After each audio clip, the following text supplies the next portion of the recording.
Hi, it's Nicky Howard here, and in today's video, I thought I would share a little bit about my journey on how I let go of fear and worry. When I divorced back in 2009, I ended up going into debt. I think I went up to about 6 or 10,000, I can't remember.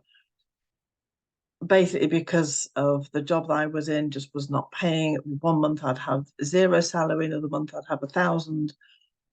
And with that, I had no 800, 1,000 euros going out in bills and rent. So obviously I couldn't make the two ends meet and ended up being in debt. And this was the second time I'd been in debt. I was already in debt when I was a student. I received the student grant, couldn't handle it, didn't know how to do with such large amounts of money, and ended up spiraling into debt. I can't remember how much within a year. Managed to get out of that. And obviously the second time around, it happened. And I had two children to look after on shared care, a house to pay for, and a cat. And I think we all know, the people who've been watching this video, what it's like when you get into situations like that, the fear that escalates to the point that I almost had a phobia against mopeds and scooters, because the French postmaster who was delivering the postman who was living opposite the post had a moped, and the sound of that, the clunk of the letterbox, just made me freeze and feel sick every time, thinking, oh my God, there goes more bills in the letterbox. And in France, the letterbox, not like in the UK, in France, the letterboxes are outside of the house, like in the garden or in the drive. And so thank goodness that they didn't arrive in the house like they do in the UK. And I just left them in the letterbox until I had the courage to go out and open those bills. And it'd be a pile like that high that I just could not touch, because I knew what would be inside of them. I was obviously worried about how I was going to provide for my daughters. And at the same time, I didn't want my daughters to suffer because of the situation that I was in. I wanted them to have a childhood that didn't have the worry behind them that I was feeling. And yeah, it was awful. And thinking about those letters, the only way I managed to deal with them was to feel into the moment when I felt I had the courage to open just one letter. I would say, okay, if I open just one, I can leave it, or just do it for 5 minutes. And just having that spark of courage to do that then led me on to thinking, oh, well, I've done one, I can do another one. And this kind of courage kind of escalated that I could get through the whole lot, and it would get me in the mindset of, okay, I can deal with this. And I would work out stuff. I would obviously have to phone the banks, the companies, say, look, I can't do this. Is there any way we can find a solution? And obviously this was in French as well, which I think makes it so much harder. That the French bureaucracy is not the same as Anglophone ones. They're less compassionate, really.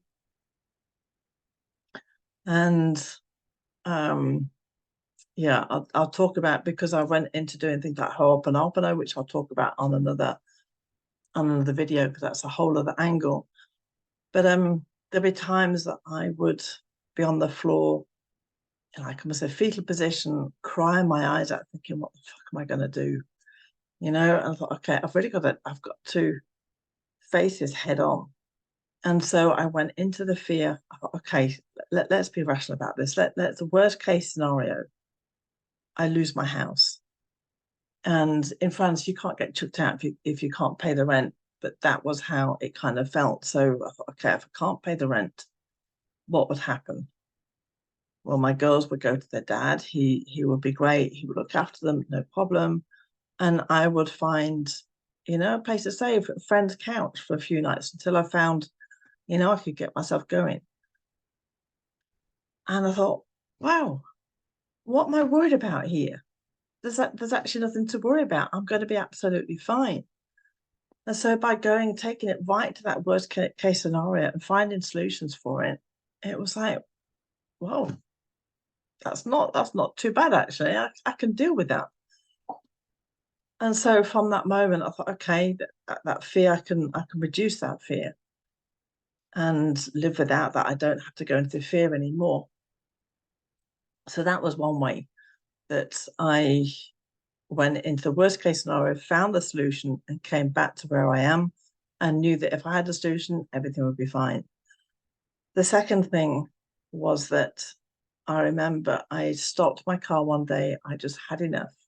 I just closed my eyes and I said, I can't take this anymore. Help me. Absolutely help me. And I was just like, I was so in tears. And I heard this voice saying, let go of the handlebars. And I was saying, what? Let go of the handlebars. You're trying to steer, like imagine on a bicycle, you're trying to steer the bicycle left, and we, the divine, my guides, whoever, were trying to steer the bicycle right. He said, you're going to fall off that way. We can't, let us do it. Just pedal, just put in your energy, do what you need to do your, day-to-day stuff, work. But don't try and steer the thing. We'll do that for you. And it's like, oh my God, wow.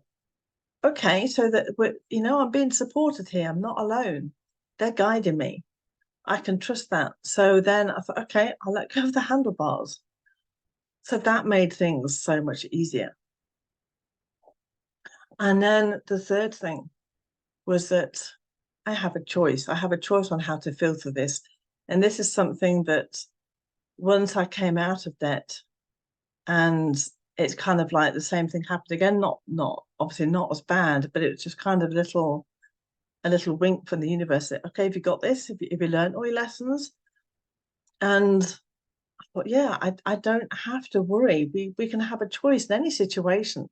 A situation is just a situation. It's our view on it that makes it a problem, that makes it difficult. I'm thinking, why do I have to worry about this? Where is that worry serving me? And it was a really strange feeling because it's almost like we're programmed to worry. That if you go through a difficult situation, people say, well, aren't you worried? Well, why would I have to worry? What's worrying going to serve? And it's a really, in actual fact, it's a really useless emotion because it doesn't serve us at all. And it's like, if I don't worry about this, then that's not good. I have to worry. This is a bad situation. I need to worry about this. And it's like, what? So that, okay, here's the situation. I'm in debt. I can either choose to worry or not worry.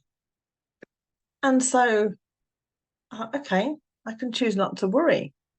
And in that moment, it was just like, wow, this is so much lighter. I can get through this. It was such an odd feeling, and to realize that worry doesn't serve us in any way at all. And the fact that we're almost expected to worry. I mean, you imagine when I'm sure even when you're growing up and you went through a bad moment and your parents would say, well, are you worried about it? Why aren't you worried? And then it's taken that you're being reckless or you're being irresponsible for not worrying about something. Whereas worry, what actually happens with worry and fear, it creates this filter, and it also blocks your ears, it blocks your eyes, it blocks your third eye. It actually stops you from seeing opportunities. And it's kind of like driving along the road with a really dirty windscreen.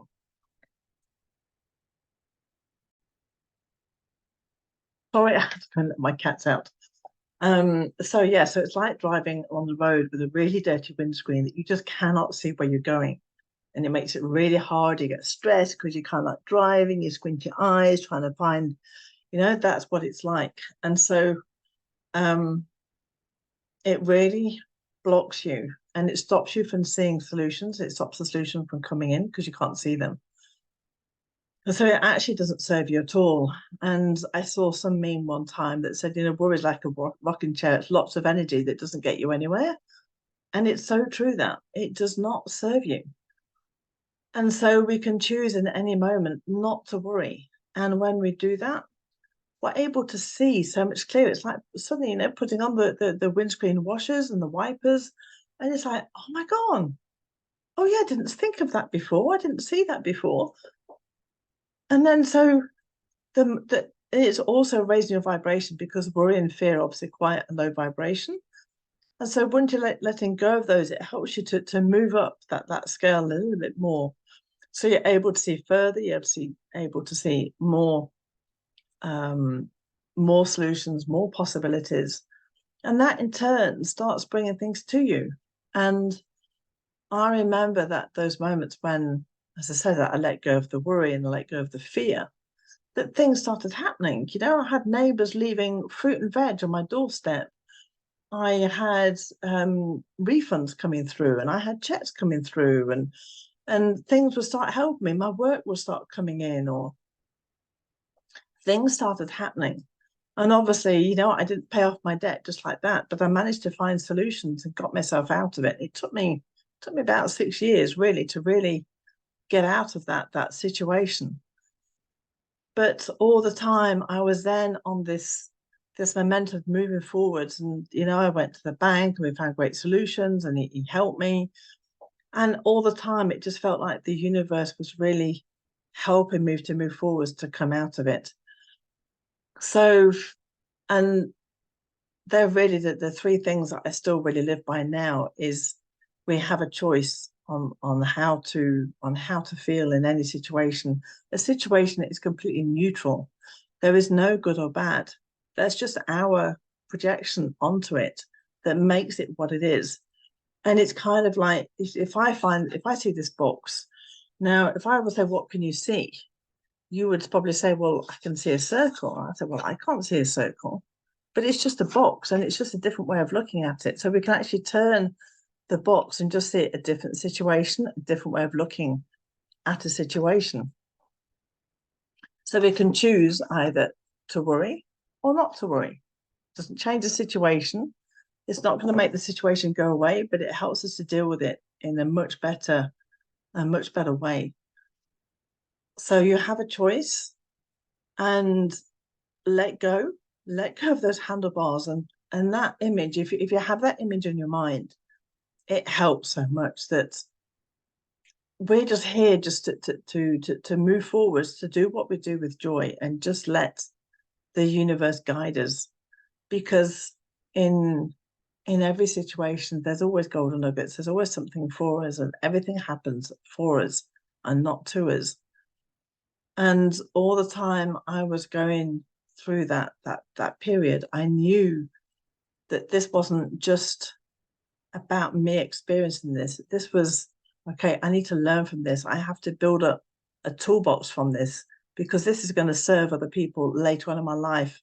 And that was such a deep feeling for me, that I think that's the thing that really kept me going. That was this rope that I hung on to, that there was a much bigger purpose at play in this situation. This just wasn't about getting in debt. This is about me learning and growing and having tools that I could then share later on to help people with. And here I am. So, yeah, worst case scenario, let go of the handlebars, and you have a choice in how you feel. And they are the three things that really got me going and really got me out of it. And, even now, obviously, it's something that I still work on now, because I know that as well, that it's never about the money.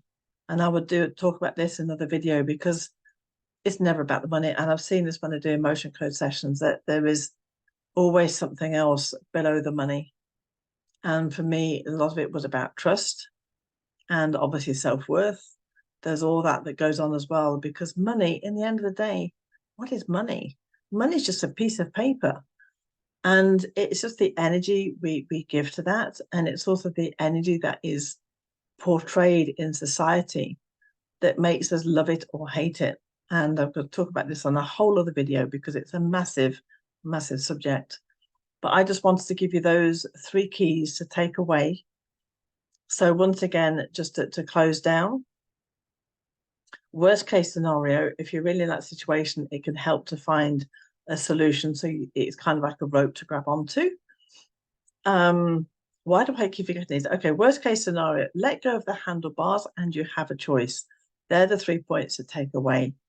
So please do, tell me, either put in the comments if you're watching on YouTube, or send me a message, or put a comment on my website, find me on Facebook or whatever, but how you would cope. What those 3 things, which one of those resonated with you? Which one would you actually be able to use in your life? And how have you coped? If you've gone into debt, what was it the biggest thing for you that you learned that you could then learn from and grow from? I'd love to hear your take on this as well. So if you'd like to know any more about me, you can find me on nickyhoward.com. I'm always also on Facebook as Nicky Howard. And I just look forward to seeing you the next time. Take care and have a great day.